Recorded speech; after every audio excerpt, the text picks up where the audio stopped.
everyone, Boomsie here with the Gunpla Network. Today we're going to review some Plamo. This is actually the Kotobukiya Frame Arms Girl Gourai Kai version 2. With that being said, this video is made possible thanks to our fine sponsors over there at Hobby Link Japan, the world's largest online shop for hobby, toys, tools, and everything in between. With the option of a personal private warehouse, currency filter, worldwide shipping, and much, much more. So, if you're interested in this kit or any others, be sure to check out their link in the description below. Now this is the kit straight out of the box without any panel lining or the water decals provided. I wanted to show it straight out. That way if you wanted to do any modifications or panel lining yourself, you can kind of envision that through the review. The only real thing I did was the gun modification on the back. Basically, I took part of the runner and attached it because I wanted it to be able to hold its entire arsenal. Some of you may be familiar with this kit, some of you may not be. It does run in the Kotobukiya Frame Arms Girl line, which is very similar to the Megami device. The way I separate the two is Megami device is more fantasy style. You got your samurai, ninjas, so on and so forth, and the frame arms is more militarized. But enough about that, let's go ahead and do a quick size comparison. Here it is next to the Master Grade RX-78, the high grade version, the SD Cross Silhouette, and it's summertime, boys, next to the Figma Supersonico. And I did forget to mention in the unboxing, and I do apologize for glossing over that most of the frame arms girls are based off of an original frame arms kit, which this one is the Gourai, and there's ones like the Vulgar and some other ones. I can't remember all the names right now. I'm not as familiar with the Kotobukiya line, but I am getting into it. Alright, so this is going to be a little bit different. We're going to do a little bit of articulation, and then we're going to do a little bit of the accessories. There are a ton of accessories that come with this kit. Just like any Kotobukiya kit, there's so many different things that come with it, so we're going to take a look at all of them. First up, like I mentioned, this is the water decal sheet. If you missed the unboxing, this is what you will get. You can actually remove those eyes. They do come off fairly easily with a little bit of application of alcohol, and then you can go ahead and add these ones with some Mark Softer and Mark Setter. And just a little bit of a closer look at those details on the water decal sheet. Now with the head, you are going to get two other pieces that you can interchange. There's this one, and this one that is just flat. So what you're going to want to do is go ahead and take this off. You're going to see this weird looking Haro thing with the beard. So depending on your preference, you can go ahead and attach whatever one that you want to on the head plate. There we go. There's a look at that one attached. And the flat plate here. And while we're here, we'll go ahead and do a little bit of head articulation. We got left and right, down and up. A little bit of that wiggle motion there. And you can get a full spin around, not that you really need to unless you plan on putting this in a very, very awkward pose. Speaking about the head, you are going to get an empty base, which looks like this. This is just the hair without any helm hole there on the front. And that thing on the head is called a gourami. So what you can do is just simply remove this. I would probably use a plastic separator or, anything that would not really put any pressure on it, like a guitar pick. And like I said in the unboxing, if it looks sharp on Kotobukiya, it probably is sharp out. So I'll just show the other two faces that come with the kit itself. You're going to see these little tiny peg holes on the back. And essentially what you're going to do is go ahead and slide that in. And the reason why I'm doing it separate from just putting it on the head is because there is a chin part that is a little frustrating to remove back and forth. So I'm just going to show it with the actual hair on. And you're going to get this kind of winky blush face. And basically the opposite of the other face, just kind of looking to the left at a scowl. So the next set of accessories are all for the chest. There's actually, let me see, 1, 2, 3, 4, 5, 6, 6, 7 variants of the chest. I don't know why there's so many, why there were so many included, because you can't really put it in like a bikini mode like you can for the Megami device. This one is just straight different chest armors. So we'll go ahead and start with the first set of boobles. We're gonna go ahead and grab this. FBI, open up! Now, the chest does have some strange articulation. Wow, wow, wow, wow. But you can remove that, revealing this part. Not sure if we need to censor that or not. And there is this weird... I am not sure, but I guess this might have to do with the anime for the charging plug thing. Don't ask me, I heard that the plug is in a very weird spot. I am not sure, but that is what you're going to get with that chest piece. And I'm not going to spend too much time attaching all of them and showing. We're just going to look at them individually. You can kind of grasp what they would look like on the unit with that very unique articulation. Here's the chest armor that was on the unit. This is the default one that they tell you to build in the manual. Then we have this flatter, kind of less detailed one. Then a more detailed one with a very small bust. Then the same details with a slightly bigger bust. As you can see in the middle there, there's kind of some stretching going on in that fabric. And we have the bigger bust here. Sorry, the lighting for this is going to be very strange because it is just an all white piece. But this one's pretty big. And last but not least, we got this other bust, which is bigger. I think, according to the stretch marks on the fabric, I'm guessing they're slightly bigger than the other set. Now each pair of chesticles that you will have some type of hook there, and you're gonna just simply attach that in this area, and that's what you basically get a look at. Alright, let's take a look at a little bit of that torso articulation. Now I will mention that the joints are tight, which is part of the improved articulation, so please don't force the kit as you may break it. So we got a little bit of side wiggle. There is some top torso wiggle. Pretty good rotation if you ask me, especially the way that this is engineered on the inside. The ab crunch is very nice to the back and forward. Now forward you will get stopped, as you can see on the armor piece. And like I said, you can move that up and down, but it's not going to do much, and sometimes it comes off like that. I want to take a look at this shoulder railgun here. Basically, it does have articulation. You can move it up and down, and you can spin it around. Now, I will say that you need to be careful as it is on a very tiny peg, and it can simply come off like so, but there is a nice sliding mechanism with that you can move this back and forth to get it in the ample position that you want. And like I said, I did fashion a little gun holder for the gun. So let me go ahead and take that off and I'll show you. So all I did was cut a piece of the runner. I did measure it down and kind of stuck it in here for stability. It does match the same coloration, so you will not be able to notice at all, and it does give a nice feel to the kit as you're able to actually attach this piece onto the back. And you can put it this way where it's flat, or you can have it like I did, kind of in that War Machine style. And taking a look at the gun itself, it does have a ton of opportunity for panel lining and details, to be honest with you. You really can't go wrong with this. It's got a lot of moving parts as well. This part does move, which is, I think, the ammo cache, but it will come off fairly easily. Just keep that in mind. I do wish that there was some articulation on the handle, as when you're putting it in the hands, I mean, they are rubberized so you can get them in there, but sometimes it can feel a little difficult.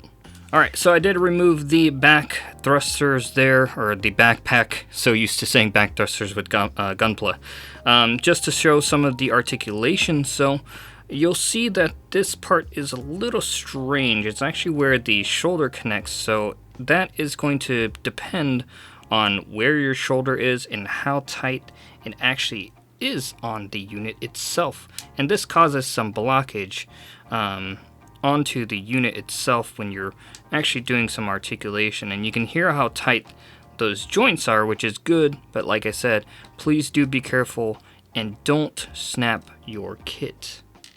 The nice thing about Kotobukiya kits though is they do come with some replacement joints, as it is a common thing since people tend to mishandle the kits because they are a little tight.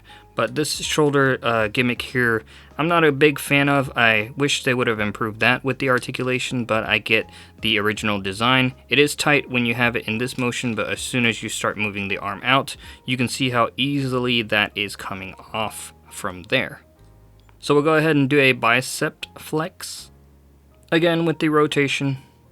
And the wrist articulation has these very, very tiny hands. And you'll get a little bit of rotation there. Now there are a ton of hands, and they all connect to this ball peg style joint. So once you pop that bad boy off, this is what you're going to see. So we're going to do all the hands, but I'm just going to show one, especially with the ones that have pairs. This one doesn't have a pair. The first one that I showed was the closed fist, which it doesn't have any opening at all. And then this one here is just an open hand, kind of like a slight gesture, touching those tears on your face. And then you have this open fist, which is what you're going to be using majority for the weapons on the unit, which is only the gun. You're going to have a very expressive hand, also known as jazz hands, or what I like to call it, Sailor Moon or Sailor Scout hands. And last but not least, we got Objection! Any Phoenix Wright fans out there, please leave a like. And you get this pointy finger here, pew pew. But let's get back into articulation. So you will get a nice full rotation, but it causes the arm to do this really weird thing. I don't know about you, but that is not what my shoulder looks like when I remove it, unless I maybe dislocate something. This front armor piece on the skirt does move up and down. The skirts all move pretty much the same way. They kind of move up and down, but not too far. And you can't really move the back ones at all. This big old butt thruster thing doesn't move as well. There's some pretty good details on the booty. These leg armor things I found quite frustrating. I actually had to look at the manual like 10 times to make sure I had them the right way. Basically all they do is go up and down.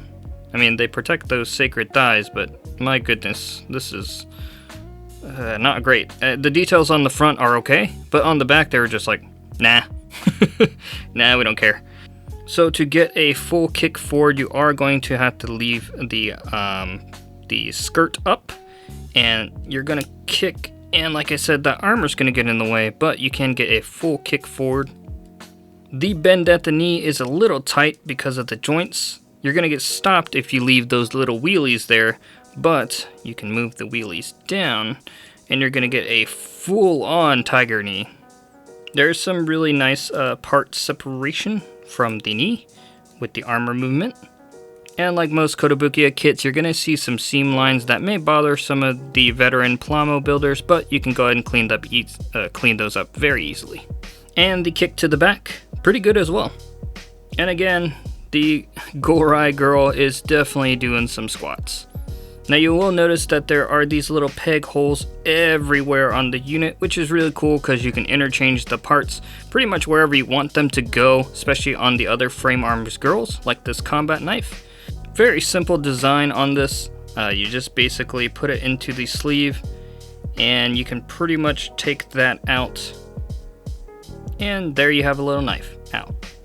So here you can see it's attached on the shoulder, the arm, the underarm, so you can try to do like an Assassin's Creed kind of thing. The back, if you have the backpack removed, you can basically attach it there. You can even attach it here and basically kind of have a bayonetta weapon.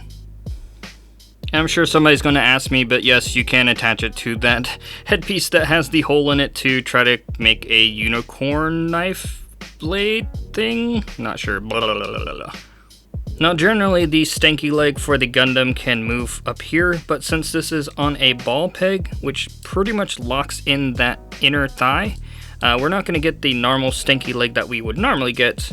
We will get one basically that can spin around like so, but nonetheless, pretty impressive stanky leg.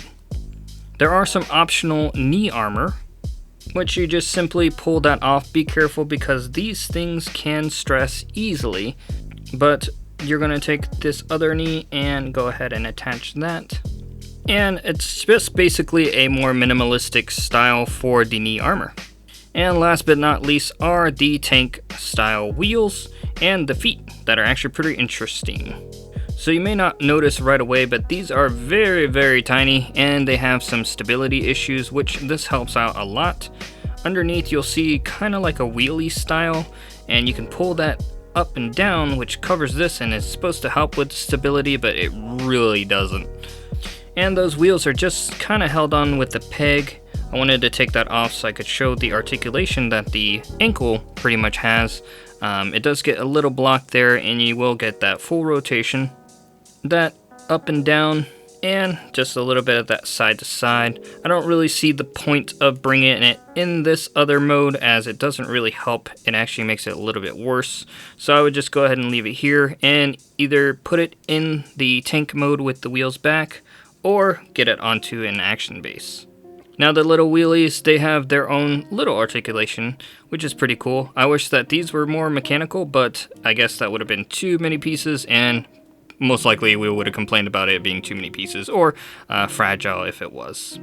So with the kit, there was some leftover runners that you can save if you do plan on getting some additional frame arm girls. I don't know if they fit onto this particular unit, but I think they do go on some others.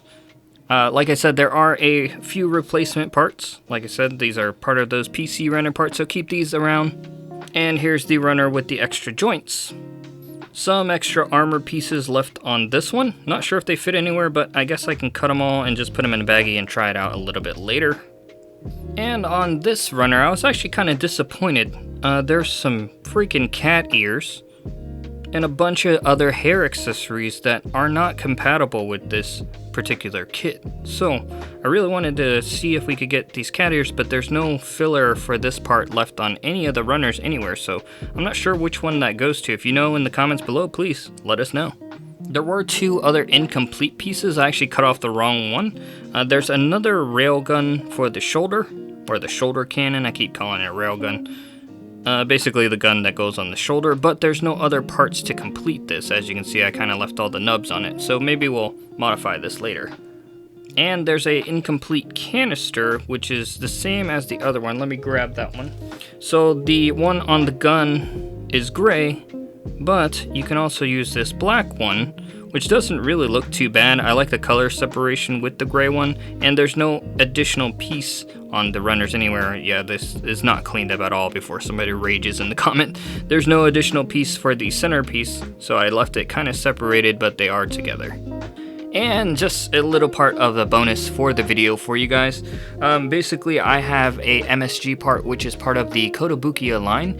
It's basically a bunch of optional parts for the kits or the frame arms. They all are interchangeable, which is amazing. This one is actually sent to me by Gorb. He cut this and prepped it for me, so I haven't got to clean it up too much, but it is a giant buster sword that has a secret compartment on the inside, which you flip this open and open this freaking thing up, and there is a katana on the inside. How cool is that? So basically you can get the them to wear this, and the katana blade came off. Let me grab that. There we go. Now it's looking a little bit more like a katana. That piece does get stuck in there, but you can actually use both swords, which is freaking amazing. And you can just basically modify that into a handle. It's not great, and it does have another handle in the middle here, but I'm not sure what that one transforms into because I don't have the manual for this. But it's like a cleaver, maybe? I don't know. Kind of reminds me of Bloodborne, which I love, but I'm not really sure. Hey, if you're watching this one, Gorb, can you let me know which other transformation this blade has? Well, like I said, with most of the Kotobukiya stuff, they all have the same peg hole size, so you can pretty much attach this to whatever you want. So you can have a giant Buster Sword there on your character. I know some of you are playing Final Fantasy VII Remake, so I hope you guys like this. And just another look at it there on the backpack. Pretty cool. So what do I think about the Gourai Kai version 2? I will have to say, I am always impressed with the quality of Kotobukiya kits, to be honest. The Gourai was fairly simple to build from start to finish without any major complications. Straight out of the box, it has minimal shelf presence, but if you take the time to do a little hand aligning and get those water decals on, I think it can really bring the kit forward on your shelf. The articulation is great with the rework, and the newly type printed faces also have a really nice kind of natural anime style to them. While I appreciate all the accessories that were there, I wish some of those those chest accessories and some of the helm and so on and so forth were replaced with some weapon options for the kit. I guess I could go out of my way and get some of those MSG line for the Kotobukiya kits that are basically the option parts and see how they fit onto the Gourai itself, or maybe some other frame arm kit. So let us know in the comments below if that's something you would like to see. The color separation was simple but effective. It wasn't trying to be flashy like some of its Megami Device Girl counterparts. The only piece that I wish that had more detail or part separation were the interchangeable head plates. I think it could have benefited from a simple black and white separation. It would have really brought out the armor piece instead of just kind of hiding in the shadow. Overall, what I had to say, I would say if you're interested in this kit, go ahead and pick one up. I don't think you will be disappointed at all. If you'd like a Gourai Kai version 2 of your own, be sure to check out the sponsors of the video over at Hobby Link Japan in the link in the description below. Also, let Hobby Link know if you want to see some other Plamo on the channel. We are opening up those avenues, and if you want to see some more frame arm girls or Kotobukiya kits of the like, be sure to leave a like, comment, and subscribe, and don't forget to hit that notification bell so you don't miss any reviews or videos in the future. This is Boomsie with the Gunpla Network. As always, make sure you're staying safe and social distancing and staying close to your Plamo, and don't forget to keep building.